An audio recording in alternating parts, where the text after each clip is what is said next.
Hola,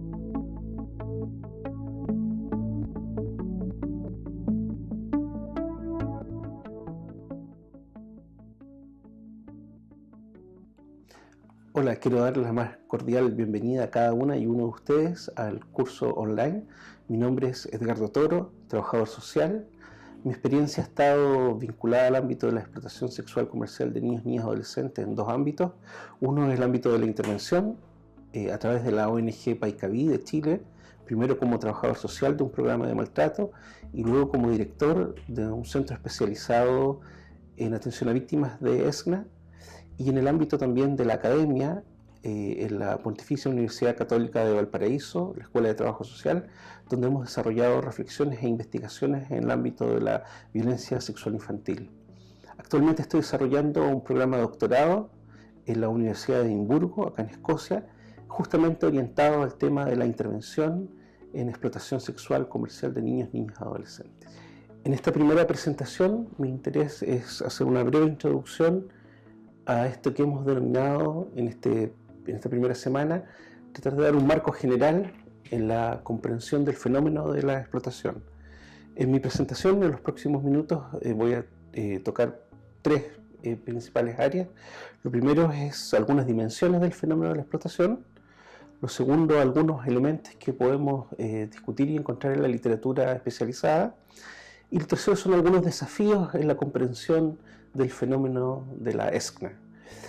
Esta es de alguna manera una presentación e introducción al resto de los docentes que presentarán durante el día y en las próximas semanas.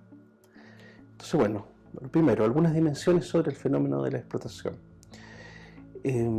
Ha sido un interés tratar de definir la explotación y en cada ejercicio de definición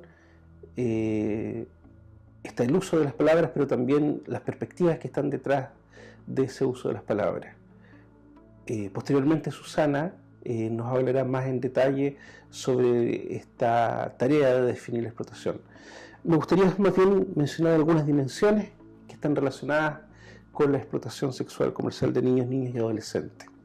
La primera de ellas es que podemos decir con toda propiedad que es una violación, y es una grave violación de los derechos humanos. Tanto en el derecho internacional, la Convención de los Derechos de los Niños, protocolos facultativos, instrumentos regionales, identifican la ESCNA como un delito de carácter internacional. Y eso es ratificado en diferentes países, en Latinoamérica, en Europa, en Asia y en otros continentes, con una cierta legislación doméstica. Por tanto, explícitamente y en diferentes grados aparece la ESCNA como una violación de los derechos humanos. El segundo punto es que podemos identificar la ESCNA en el ámbito de la violencia. En algunos casos, por ejemplo, la Organización Internacional del Trabajo habló que era una peor forma de trabajo. Nos parece que esto es insuficiente y es más interesante poder vincular la explotación sexual comercial de niños, niñas y adolescentes a una categoría superior, que es la violencia sexual infantil, que está involucrada que es una forma, en el fondo, de violencia social. Por tanto, es interesante poder pensar la forma específica de la explotación como una manera particular en que la violencia se desenvuelve contra los niños, y que por cierto está conectado con otras formas de violencia. El tercer elemento, que podría ser el distintivo y podría ser el diferenciador de otras formas de violencia sexual infantil, es que en este caso particular se produce un mercado de comercio sexual infantil. Es decir, hombres, mujeres, adultos y en algunos casos pares generacionales generan una situación donde la sexualidad es comerciada. Y en este sentido, la transacción material es el elemento central. Cuando hablamos de transacción no es solo por dinero, sino puede ser por bienes o servicios, pero que son posibles de ser monetarizados, o sea, pueden ser cuantificados.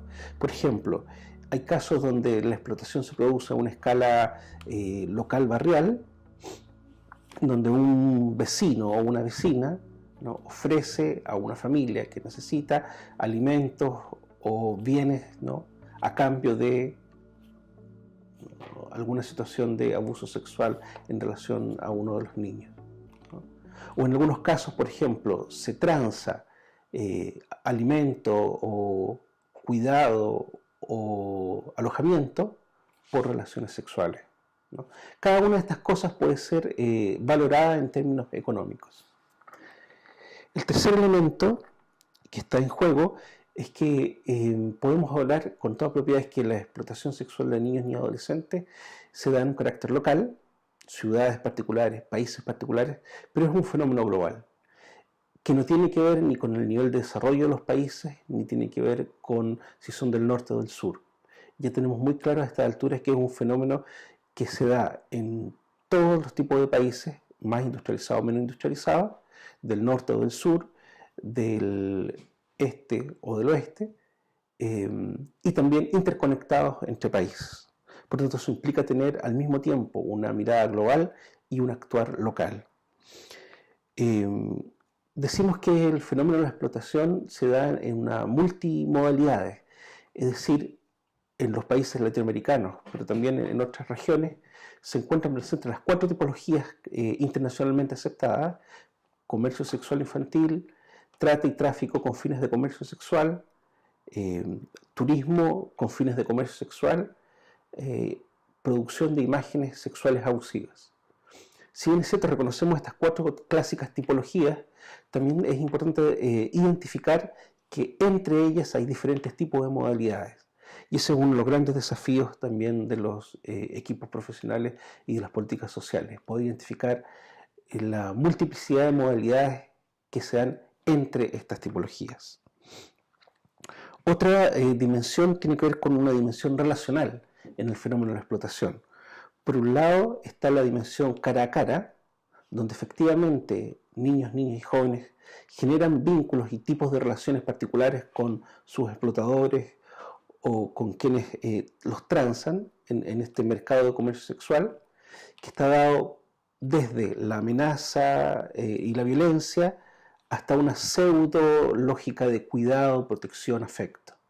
Está esta dimensión de la relación cara a cara, pero al mismo tiempo es importante identificar que hay una dimensión de redes asociadas, que pueden ser redes informales o formales, desde situaciones, por ejemplo, en donde personas vinculadas al transporte público generan un pequeño vínculo y redes de relación para generar un mercado de comercio sexual, hasta organizaciones internacionales de crimen organizado.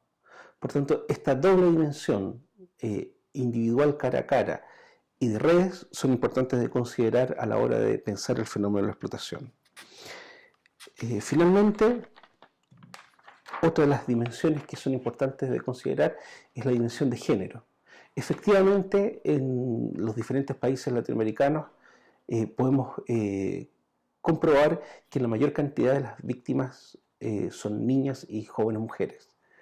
Esto está relacionado y fuertemente correlacionado con otras formas de violencia contra la mujer y contra las niñas, que está conectado con una lógica, que es lo que hemos venido a llamar la cultura patriarcal, que desvaloriza a priori y por sí las mujeres y las niñas en relación con los hombres, por ciertas naturalizaciones de sus roles o de su posición en la estructura social. Por tanto, la explotación sexual comercial infantil no es ajena a esto. Hay un fuerte componente de género en la victimización que hay que considerar en los procesos de intervención. Como un elemento nuevo a eso, habría que agregar 2 cosas. En las discusiones que se dan a veces en los equipos, también tiene que visibilizarse aquellas nuevas situaciones en los espacios transgénero, ¿no? Niños víctimas que son transgénero, y también cualidades particulares que se dan cuando los niños hombres son víctimas. Hay particularidades también que son importantes de considerar. Pues bien, estas son algunas dimensiones que están relacionadas con el tema de la explotación sexual comercial infantil. Ahora me gustaría mencionar 3 grandes áreas que están presentes en la revisión de la literatura especializada en el tema de la explotación sexual comercial de niños, niñas y adolescentes. Una primera categoría la hemos llamado una perspectiva histórica. Cuando uno revisa una cierta historiografía de la infancia, los clásicos, pero también algunos que específicamente investigan la violencia en la infancia, podemos llegar a esta conclusión, que la violencia sexual infantil es una invariante histórica. Es decir, la mayor cantidad del tiempo en la humanidad occidental, pero incluso hay algunos indicios de otras culturas también, los niños han sido utilizados para el cuidado de los adultos, o sea, más que para ser cuidados, para cuidar adultos, han sido usados para ser vendidos y han sido usados con fines sexuales. Por tanto, en diferentes momentos de la historia de la humanidad hay instituciones y hay específicas prácticas de abuso sexual infantil. No es por tanto una novedad, no es un problema nuevo, es más bien la tendencia. Lo que es contrario, una novedad histórica, es la idea de protección y cuidado. Y esto es un elemento muy importante en términos de que para todos aquellos que trabajamos en temas de infancia, no tenemos un pasado a cual anclar esta idea de protección. Es más bien algo que estamos construyendo en los últimos 200, 300 años. Por tanto, desde un punto de vista histórico de largo aliento, es una novedad realmente histórica. Desde un punto de vista de una perspectiva jurídica, una segunda dimensión, lo que la literatura reconoce claramente es que esta transición, ¿no?, que ocurre en los últimos 200 años, de esta idea del niño y niña como sujeto de derecho y sujeto de protección. Por tanto, esto que se viene a confirmar con la Convención Internacional de los Derechos del Niño es una tendencia que empieza a aparecer en los últimos siglos. Por tanto, al mismo tiempo, la literatura reconoce que estamos en una suerte de transición entre esta visión que aparece potente, que aparece como un imperativo ético-político, y al mismo tiempo hay resabios y remanentes de una lógica que en nuestro país llamamos de minoridad, pero que está basada en la idea del cuidado y el control. Por tanto, ahí hay una tensión entre estas dos lógicas que están presentes en los diferentes instrumentos legales y políticos. Si bien es cierto, como decíamos anteriormente, la legislación internacional y varias legislaciones domésticas reconocen la explotación sexual comercial infantil como un delito, cuando uno revisa comparativamente diferentes países, hay diferentes niveles de adhesión a las normas internacionales, pero principalmente la mayor tensión está dada entre las normas jurídicas o las normas legales y los procesos jurídicos. Y ahí todavía hay una tensión que no es completamente resuelta. Finalmente, desde un punto de vista de una perspectiva psicosocial, lo que podemos reconocer en una lectura más transversal de la literatura especializada, que hay una suerte de diversidad y heterogeneidad de las lecturas psicosociales sobre el tema de la explotación sexual de niños, niñas y adolescentes. Hay diferentes miradas, ¿no? Hay algunas miradas que son más individuales, que se centran en las características de los niños, sus características individuales, emocionales, cognitivas, pero también en sus biografías, para poder explicar la situación de explotación. Hay algunas perspectivas que podríamos llamar subjetivistas, que tratan de rescatar la experiencia y los procesos a través de los cuales los niños se involucran o son captados por redes de explotación. Y hay unas perspectivas que hemos denominado situadas, que tratan de integrar estas diferentes miradas. Si bien es cierto, hemos reconocido que la idea de la transacción es la principal diferencia entre la explotación sexual de niños, niñas y adolescentes y otras formas de abuso, no hay una absoluta claridad y acuerdo en torno a eso. Todavía las definiciones y las distinciones y las fronteras entre otras formas de abuso sexual y la explotación sexual comercial infantil son tenues, y en algunos casos los límites no son tan claros, son difusos. Principalmente cuando uno revisa desde esta perspectiva psicosocial los principales elementos que aparecen en juego en el tema de la explotación, podemos mencionar al menos tres. La idea de daño, ¿no?, como gran elemento que caracteriza a la víctima de explotación sexual comercial infantil. La idea de victimización, y en algunos casos la no presencia de esta idea clásica de víctima y de victimización. Y un tercer elemento, lo que podríamos llamar proceso de objetivización o de alguna manera de cosificación.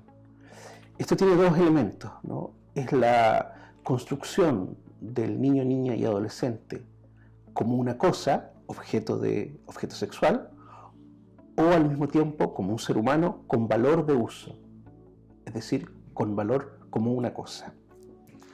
Finalmente, me gustaría mencionar algunas tensiones que aparecen en el ámbito de la comprensión del fenómeno de la explotación sexual comercial infantil y que serán elaboradas y desarrolladas en las próximas presentaciones.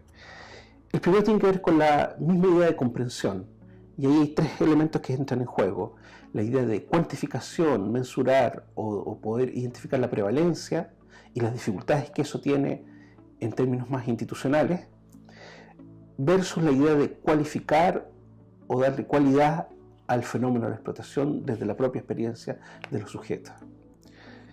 Esto tiene que ver también con la idea de cómo es definido el fenómeno, y en eso no quiero detenerme más porque Susana en sus próximos videos va a hablar más en detalle sobre eso. Otro elemento tiene que ver con la idea de las tipologías que mencionábamos y las modalidades, y cómo hay un movimiento que es mucho más dinámico de estas fronteras entre las diferentes tipologías, y cómo en la medida que entendemos una tipología o una modalidad empiezan a aparecer nuevas prácticas que son mucho más dinámicas que nuestro entendimiento de aquello. Y tendremos en esta semana y en este día particularmente dos definiciones de dos fenómenos para poder hacer ese análisis: el tema de la trata con fines de comercio sexual y la producción de imágenes sexuales abusivas. Y finalmente, la idea de los tipos de respuesta frente al fenómeno de la explotación sexual comercial de niños y adolescentes. De qué manera las políticas sociales, las instituciones y las propias prácticas de los sujetos profesionales involucrados en esas áreas están en relación, a veces en tensión, a veces en sinergia, a veces divorciadas unas de otras. Mucho de esto, sobre todo lo que tiene que ver con la intervención, será motivo de la discusión de las semanas 2 y la semana 3 de este curso. Muchas gracias por su atención y estamos en contacto en este proceso de formación. Muchas gracias.